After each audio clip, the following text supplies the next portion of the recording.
whitest of all possible white weddings. On the coldest day of winter so far, nature seemed almost to defy the thousands out there watching to stay there. But it would have taken a lot more than that bitter wind and driving snow to bar them from seeing all they could.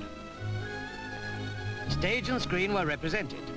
Douglas Fairbanks and his wife hurried to the Abbey, soon followed by Noel Coward. In Romsey Abbey, 1,200 guests were assembling to see the marriage of Lady Pamela Mountbatten and Mr. David Hicks. Sir Malcolm Sargent was there, soon followed by Lord and Lady Attlee. And still down came that driving snow. Members of the royal family had come from Sandringham by train.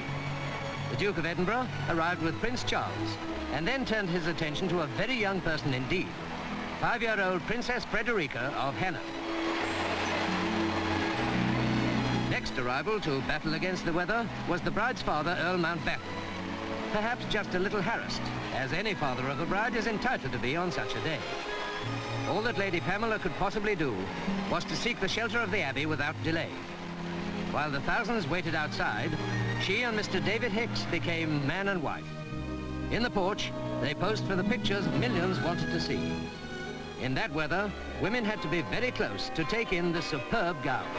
It was created by work of white silk satin, collared and cuffed in white net.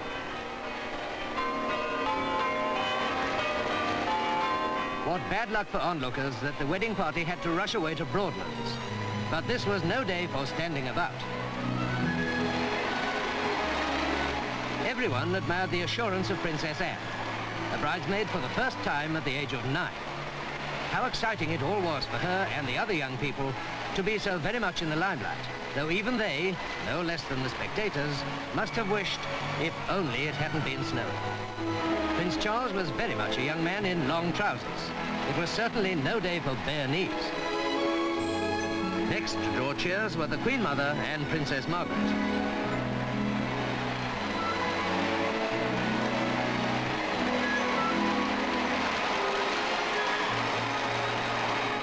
Within the walls of Broadlands, Hampshire seat of Earl Mountbatten, the bitter weather was forgotten. The wedding cake was modelled on Broadlands.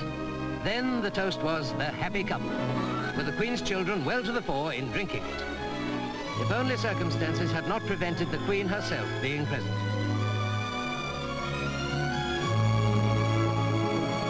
Mr. David Hicks is a well-known interior decorator, a friend of the Mountbatten family for some time.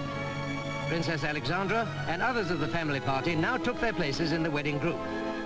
That night, Mr. Hicks and his bride went on board the liner Queen Elizabeth, which was sailing next day. They had the ship to themselves, surely an all-time record for any honeymooners. But now, hours before they were due on board, they were among a host of friends and relatives. The whole country wishes a long life of happiness to Mr. Hicks and Lady Pamela.